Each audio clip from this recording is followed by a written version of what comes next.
प्रिय शिक्षार्थियों, NIOS के स्टूडियो में आपका स्वागत है। व्यावसायिक शिक्षा विभाग की तरफ से आज हमारा विषय है कंप्यूटर प्रणाली का परिचय। तो चलिए शिक्षार्थियों, आज का विषय शुरू करते हैं। कुछ डिस्कशन करते हैं, कुछ समझने की कोशिश करते हैं कंप्यूटर और उसकी बेसिक प्रणाली के बारे में। सबसे पहले हमारे मन में ये प्रश्न आएगा कि कंप्यूटर होता क्या है। हमने कंप्यूटर्स बहुत देखे हैं हर जगह, चाहे आप मॉल में जाइए शॉपिंग करने, या हॉस्पिटल में जाइए, या किसी बिजनेस ऑफिस में जाइए, हर जगह आपको कंप्यूटर दिखाई देता है। यहाँ तक कि हमारे स्कूलों में भी हर जगह कंप्यूटर यूज़ हो रहा है।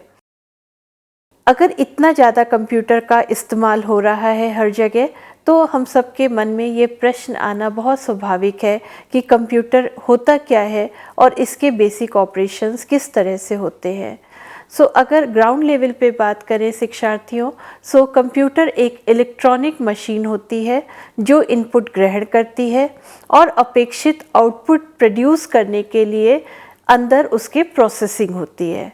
अगर शॉर्ट में बात करें, इनपुट ग्रहण करेगा मशीन हमारा, उसकी प्रोसेसिंग होगी और उसके बाद आउटपुट प्रोड्यूस होगा। कंप्यूटर एक ऐसा उपकरण है जो संगणना करने, प्रालेख तैयार करने, गणना करने और ऑनलाइन फाइलिंग आदि करने के लिए प्रयोग होता है। कंप्यूटर एक हार्डवेयर और सॉफ्टवेयर का समूह होता है, हम ऐसा भी समझ सकते हैं। अब अगर हम बात करते हैं हार्डवेयर की, तो हार्डवेयर किसी भी कंप्यूटर प्रणाली के स्थूल घटक, जिसको फिजिकल कंपोनेंट भी कहेंगे, उनको हम हार्डवेयर कहते हैं। ये जो फिजिकल कंपोनेंट हैं, इनको हम छू सकते हैं, स्पर्श कर सकते हैं और इनको महसूस कर सकते हैं स्पर्श करके।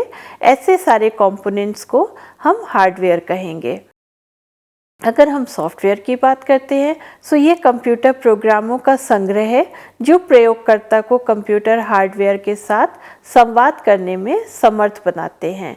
यही है जहां सूचना को आंकड़ों में प्रक्रमित भी किया जाता है।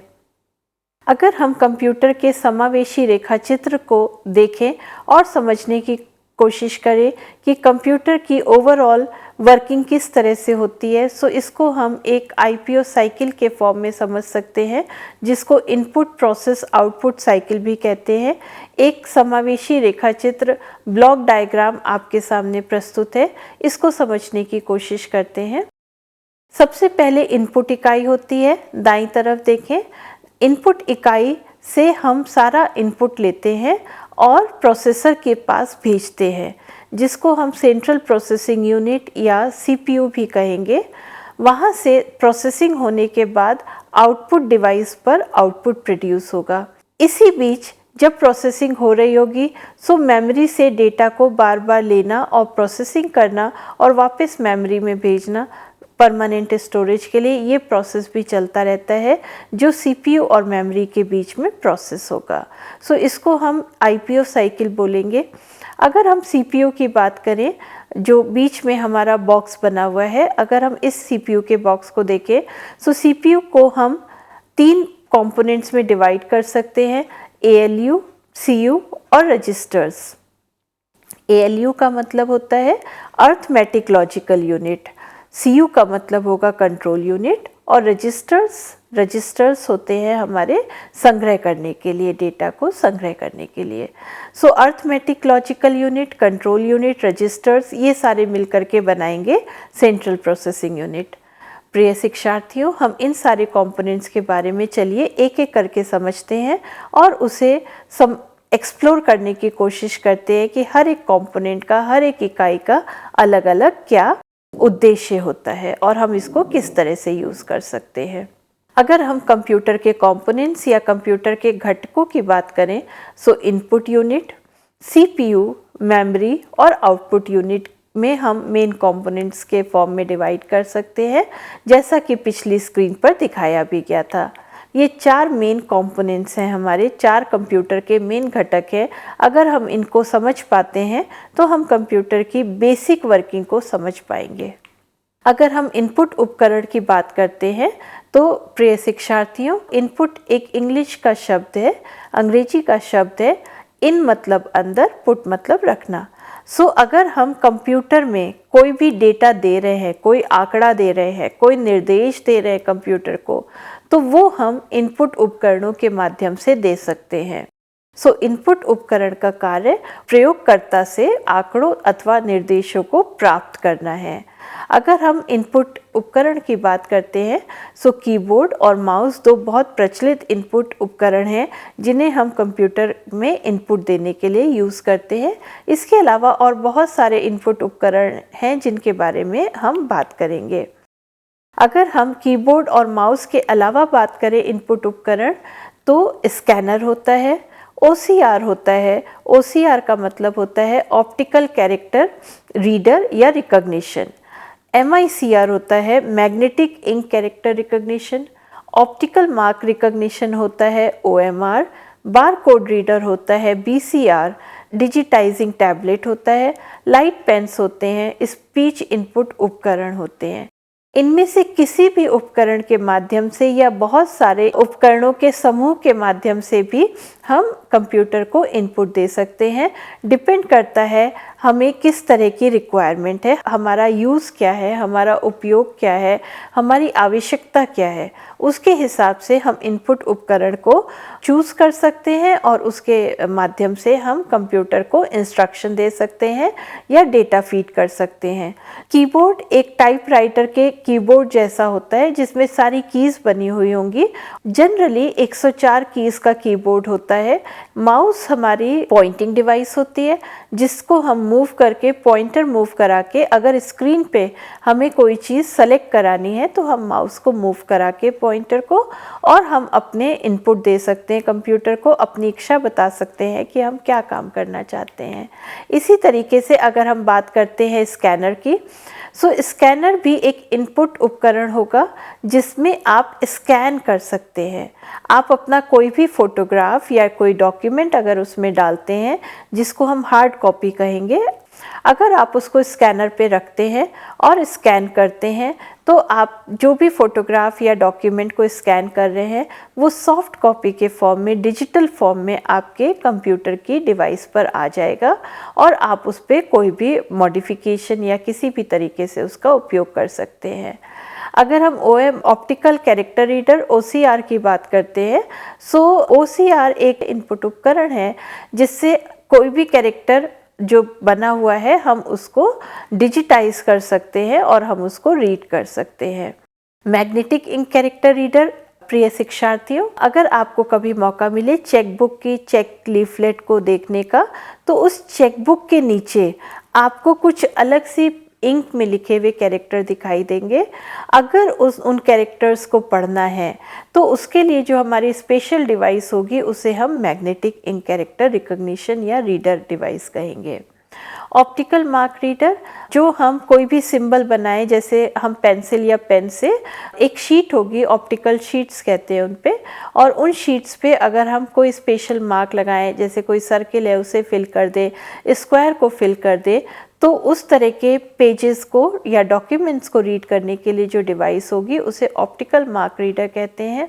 जैसे बहुविकल्पीय प्रश्न पत्र जो आते हैं किसी भी कॉम्पिटिटिव एग्ज़ाम्स के लिए, अगर उसमें हम फिल कर रहे हैं सर्किल को या स्क्वायर को, तो उन शीट्स को हम कहेंगे ऑप्टिकल मार्क शीट्स और उनको रीड करने के लिए OMR की ज़रूरत पड़ेगी। इसी तरह से हमारे पास एक और इनपुट डिवाइस होती है जिसको बार कोड रीडर कहा जाता है। बारकोड रीडर, प्रिय शिक्षार्थियों, हर एक प्रोडक्ट से रिलेटेड, हर एक वस्तु से रिलेटेड एक यूनिक बारकोड होगा, और उस बारकोड को आप कभी ध्यान दीजिएगा जब आप शॉपिंग मॉल में जाते हैं तो बिलिंग काउंटर पे ध्यान दीजिएगा, एक छोटी सी डिवाइस से जो बिलिंग पर्सन होंगे वो उस डिवाइस को उस बारकोड पे ला करके बटन क्लिक करेंगे तो बारकोड रीड होकर के कंप्यूटर में आ जाएगा और फिर उसके बाद उस प्रोडक्ट से रिलेटेड डिटेल बिलिंग पर्सन को मिल जाएगी। ये बारकोड रीडर होता है। इसी तरीके से डिजिटाइजिंग टैबलेट्स होते हैं। टैबलेट्स हमने देखा होगा बहुत सारा टीवी में या एडवर्टाइजमेंट में, या बहुत बार हमें ऐसा भी मौका मिला होगा हमें टैबलेट खुद से यूज़ करने का। सो टैबलेट थोड़ा सा बड़े होते हैं मोबाइल के कंपैरिजन में, और उस पर आप टच करके आप अपना जो भी इनपुट देना चाहते हैं वो टैबलेट की स्क्रीन पे टच करके दे सकते हैं। कंप्यूटर को अपनी इच्छा बता सकते हैं या डिवाइस को अपनी इच्छा बता सकते हैं कि आप कौन सा ऑप्शन यूज़ करना चाहते हैं। इसी तरीके से लाइट पेन भी एक इनपुट डिवाइस है। लाइट पेन से आप किसी भी स्क्रीन पर, जो भी स्क्रीन आपको दी गई है उससे आप लाइट पेन पर अगर लिखेंगे तो जो भी चीज़ आप लिख रहे हैं वो कंप्यूटर में इनपुट होता चला जाएगा। इसी तरीके से स्पीच इनपुट उपकरण, स्पीच कंप्यूटर में देने के लिए या आवाज़ के माध्यम से कोई भी इंस्ट्रक्शन देने के लिए यूज़ होता है, जैसे कि माइक। अभी हमने इतने सारे इनपुट डिवाइसेस के बारे में बात किया। इनमें से एक, दो या जो भी कॉम्बिनेशन का हम देखना चाहते हैं उन सब से हमने अगर किसी तरीके से कंप्यूटर में इंस्ट्रक्शन दे दिया है या डेटा को फीड कर दिया है, तो अब सीपीयू की बारी आती है उस दिए हुए इंस्ट्रक्शंस को प्रोसेस करने की। सीपीयू एक पूरे के पूरे यूनिट को हम सीपीयू बोल रहे हैं, बट अगर सीपीयू को थोड़ा सा डिवाइड करके उसके कार्य प्रणाली को समझने की कोशिश करते हैं तो सीपीयू को हम 3 पार्ट्स में या 3 घटकों में बांट सकते हैं। एक होता है नियंत्रण इकाई, एक होगा अंकगणितीय तर्क इकाई, और तीसरा घटक होगा मेमोरी रजिस्टर्स। जैसा कि नाम से लग रहा है, नियंत्रण इकाई, नियंत्रक इकाई या कंट्रोल यूनिट पूरे के पूरे सीपीयू की कंट्रोलिंग को कंट्रोल करेगा, पूरे के पूरे सीपीयू की प्रोसेसिंग को कंट्रोल करेगा। अगर एएलयू की बात करते हैं सो अंकगणितीय या तार्किक प्रोसेसिंग करने के लिए एएलयू घटक है हमारा। अर्थमेटिकल एंड लॉजिकल, अर्थमेटिकल प्रिय शिक्षार्थियों, अगर हम अर्थमेटिकल की बात करते हैं सो गणना करना, जैसे कि जोड़ना, घटाना, ये सारे चीज़ें हमारी एएलयू के अंदर होती हैं, इसी तरह अर्थमेटिक के अंदर होंगी। अगर इसी तरीके से हम लॉजिकल की बात करते हैं सो लॉजिकल 3 ऑपरेशंस कंप्यूटर लॉजिकल के सपोर्ट करता है, एंड, और, एंड, नॉट। 3 ऑपरेशंस के अनुसार अगर कोई प्रोसेसिंग होनी है तो वो वाले प्रोसेसिंग एएलयू घटक के अंदर होगी।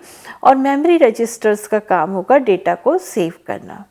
अगर हमारा डेटा प्रोसेस हो गया है, इनपुट उपकरणों के माध्यम से हमने कंप्यूटर को इनपुट दिया, उसके बाद हमारे सीपीयू ने उसको प्रोसेसिंग किया अपने तीनों कंपोनेंट्स को मिला करके। अब बारी आती है आउटपुट की। जो भी हमने आउटपुट प्रोड्यूस हो रहा है या जो भी आउटपुट हमारा आ रहा है उसको हमें उपयोगकर्ता तक पहुंचाना होगा। उपयोगकर्ता तक पहुंचाने के लिए, जैसे कि हमने इनपुट उपकरणों में देखा था कि बहुत सारे हमारे पास चॉइस है, हम कोई भी एक या समूह यूज़ कर सकते हैं इनपुट उपकरणों का। इसी तरीके से आउटपुट उपकरण भी बहुत सारे मार्केट में उपलब्ध हैं। आपकी ज़रूरत के हिसाब से आप उसको चूज़ कर सकते हैं या आप उसको ले सकते हैं। अगर हम कुछ पॉपुलर आउटपुट उपकरणों की बात करते हैं सो मॉनिटर, प्रिंटर, प्लॉटर और स्पीकर्स होते हैं। प्रिय शिक्षार्थियों, मॉनिटर की अगर हम बात करते हैं तो हम सब ने कंप्यूटर में एक स्क्रीन देखी है, उस स्क्रीन को हम मॉनिटर कहेंगे। अगर हम प्रिंटर की बात करते हैं सो जो भी आप स्क्रीन पर देख रहे हैं, अगर आप वो पेपर पे देखना चाहते हैं सो आपको प्रिंटर उपकरण की मदद लेनी चाहिए। अगर आपके जो डेटा है वो बहुत बड़ी डिज़ाइंस हैं, बहुत सारे कलर कॉम्बिनेशंस यूज़ हो रहे हैं, बहुत कॉम्प्लिकेटेड डिज़ाइंस है, उसका साइज़ बहुत बड़ा है, तो प्रिय शिक्षार्थियों प्रिंटर के बजाय हम प्लॉटर्स यूज़ करेंगे। अगर आपने जो भी डेटा आपका आ रहा है, अगर आप उसको आवाज़ के माध्यम से उपयोगकर्ता तक पहुंचाना चाहते हैं तो स्पीकर्स की मदद लेंगे। आप चाहे मॉनिटर यूज़ करें या प्रिंटर यूज़ करें, प्लॉटर भी यूज़ कर सकते हैं या स्पीकर भी यूज़ कर सकते हैं आपकी ज़रूरत के हिसाब से। अगर हम समराइज़ करना चाहें आउटपुट उपकरण को, आउटपुट उपकरण सीपीयू से सूचनाएं प्राप्त करते हैं और उन्हें उपयोगकर्ता तक अपेक्षित रूप में पहुंचाते हैं। अगर हम इन आउटपुट उपकरणों को थोड़ा सा डिटेल में बात करें तो मॉनिटर को अगर हम देखते हैं, जो पुराने समय में या कुछ साल पहले तक मॉनिटर यूज़ हो रहे थे, उनका नाम है CRT monitor, cathode ray tube monitor. इनको CRT मॉनिटर इसलिए कहते हैं क्योंकि इनके अंदर एक कैथोड रे ट्यूब होती है जो काफ़ी बड़ी ट्यूब होती है और इस वजह से इन मॉनिटर्स का साइज़ काफ़ी बड़ा होता था। आज की डेट में पतले मॉनिटर्स आते हैं जिनको हम TFT मॉनिटर कहते हैं, TFT या LCD मॉनिटर कहते हैं, थिन फिल्म ट्रांजिस्टर या लिक्विड क्रिस्टल डिस्प्ले। अलग अलग टेक्नोलॉजी है और अलग अलग टेक्नोलॉजी के हिसाब से अलग अलग तरीके के मॉनिटर्स मार्केट में उपलब्ध हैं। अब अगर आप स्क्रीन पे देखने के बजाय आप प्रिंटर पे देख रहे हैं, बाज़ार में बहुत तरीके के प्रिंटर भी उपलब्ध हैं। अगर हम इनके क्लासिफिकेशन की बात करते हैं अलग अलग तरीके के प्रिंटर्स हैं। जो सबसे पहली कैटेगरी है वो डॉट मैट्रिक्स प्रिंटर्स की होती है। फिर हम इंकजेट प्रिंटर कह सकते हैं, लेज़र प्रिंटर कह सकते हैं, थर्मल प्रिंटर्स कह सकते हैं। जो डॉट मैट्रिक्स प्रिंटर होता है या इंकजेट प्रिंटर होता है, ये इम्पैक्ट प्रिंटर की कैटेगरी में आते हैं। इसमें पेपर और प्रिंटिंग हेड के बीच में कांटेक्ट होता है। डॉट मैट्रिक्स प्रिंटर एक डॉट एक बार में बना पाता है। इंकजेट प्रिंटर के अंदर इंक की छोटी छोटी बॉटल्स होती हैं जिससे इंक स्प्रे होकर के पेपर पे कैरेक्टर्स प्रिंट होते हैं। प्रिय शिक्षार्थियों, आप बिल्कुल सही समझ पा रहे हैं कि डॉट मैट्रिक्स प्रिंटर थोड़ा सा धीमा काम करता है। उसके बाद हमारे पास है इंकजेट प्रिंटर। इंकजेट प्रिंटर की स्पीड डॉट मैट्रिक्स की तुलना में बेहतर होती है। इंकजेट प्रिंटर हमारे पास बाज़ार में उपलब्ध है। हम उसकी क्वालिटी को भी कंपेयर कर सकते हैं और उसको भी इस्तेमाल कर सकते हैं। लेज़र प्रिंटर लेज़र टेक्नोलॉजी पे बेस्ड होता है और सबसे ज़्यादा तेज़ ये काम करेगा। थर्मल प्रिंटर भी एक प्रिंटर की कैटेगरी है जो मार्केट में उपलब्ध है।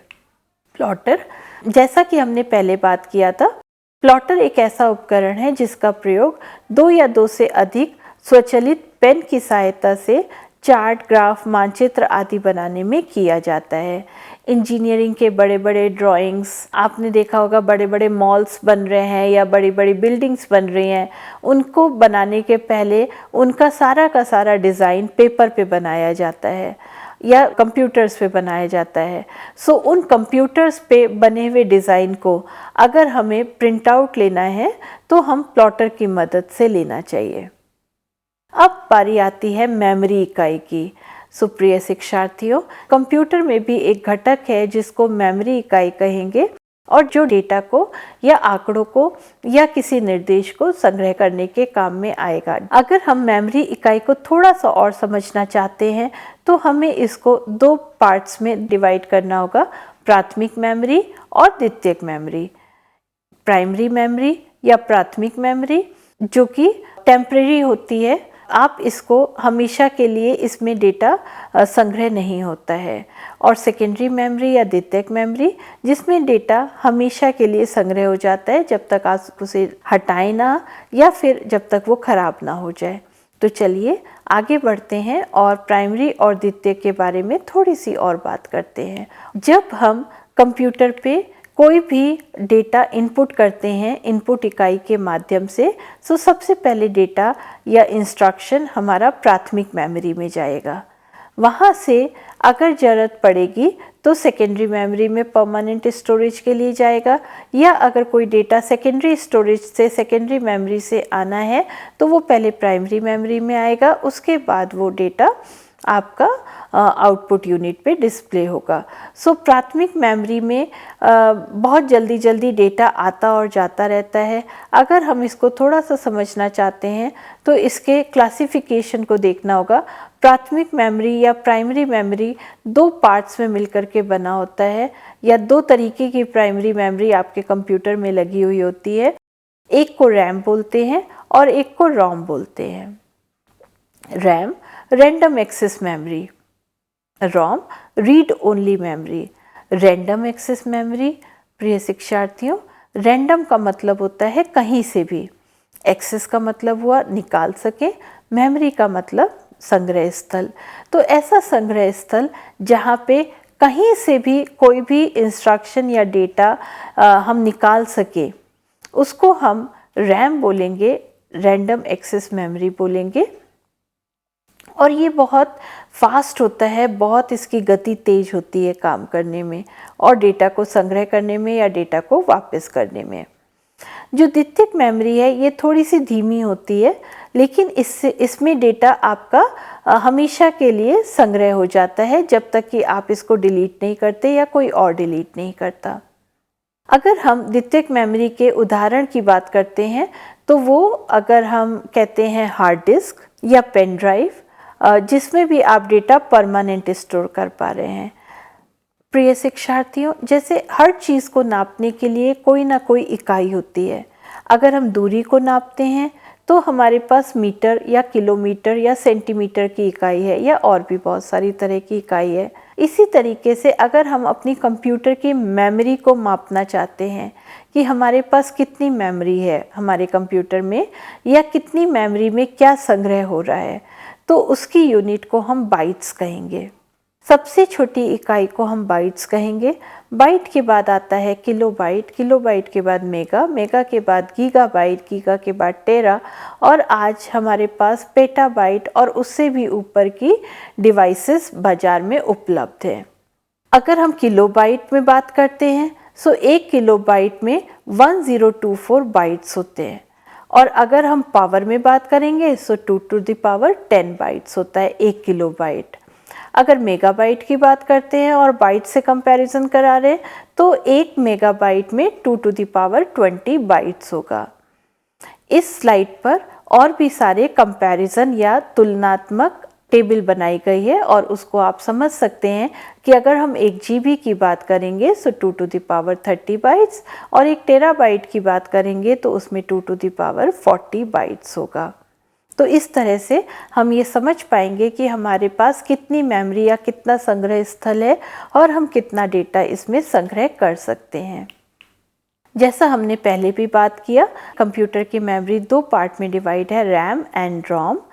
अगर रोम की बात कर रहे हैं हम तो प्रोग्राम योग्य रीड ओनली मेमोरी, रीड मतलब पढ़ना, तो जिसको केवल कंप्यूटर पढ़ पाए, उसमें कोई राइटिंग ना कर पाए, उसको हम रोम कहते हैं। मिटाई जा सकने वाली प्रोग्राम योग्य रीड ओनली मेमोरी, जो हमारा रोम है वो 3 कैटेगरी का हो सकता है, programmable read only memory, electronically erasable programmable read only memory या प्रोग्रामेबल रीड ओनली मेमोरी। तो इस तरीके से डिफरेंट तरीके के रोम्स अवेलेबल हैं। अगर प्रिय शिक्षार्थियों आपके मन में ये सवाल उठ रहा होगा कि प्रोग्राम योग्य रीड ओनली मेमोरी या electronically erasable programmable read only memory या erasable programmable read only memory, इन सब का उपयोग कहाँ पे होता है, मेरा कंप्यूटर इस मेमोरी को केवल रीड कर पा रहा है और इसमें कोई भी इंस्ट्रक्शन राइट नहीं कर पा रहा है, तो इसका क्या इस्तेमाल होगा। इसमें कंप्यूटर के उपयोग के लिए जो भी इम्पॉर्टेंट इंस्ट्रक्शंस होते हैं, जो भी इम्पॉर्टेंट निर्देश होंगे, महत्वपूर्ण निर्देश होंगे, वो इस रोम में लिखे जाते हैं। और इसमें जब भी हम कंप्यूटर को स्टार्ट करेंगे तो सबसे पहले कंप्यूटर को करना क्या है, वो इनिशियल इंस्ट्रक्शंस या शुरुआती निर्देश इस रोम में ही लिखे हुए होते हैं। एक और तरीके की मेमोरी हमारे पास है, इसको कैशे मेमोरी कहते हैं। कैशे मेमोरी ये बहुत फास्ट मेमोरी होती है, बहुत तीव्र गति से इसमें काम होता है। अगर हम सेकेंडरी मेमोरी की बात करते हैं तो हार्ड डिस्क, मैग्नेटिक टेप और ऑप्टिकल डिस्क होती है हमारे पास, हम इसमें से कोई भी उपयोग कर सकते हैं। अगर ऑप्टिकल डिस्क की बात करेंगे तो CD ROM, CD-R, CD-RW, R means reading, RW means reading and writing. और अभी आज हमारे पास बाज़ार में DVD भी उपलब्ध है, जिसको हम कहेंगे digital versatile disc. Flash memories की बात करते हैं तो फ्लैश मेमोरी एक मेमोरी चिप है जिसका प्रयोग आंकड़ों के भंडारण तथा उपकरण और किसी डिजिटल उपकरण के बीच उनके स्थानांतरण के लिए किया जाता है। सो प्रिय शिक्षार्थियों, आज के इस सेशन में हमने कंप्यूटर की बेसिक प्रणाली को समझने की कोशिश करी।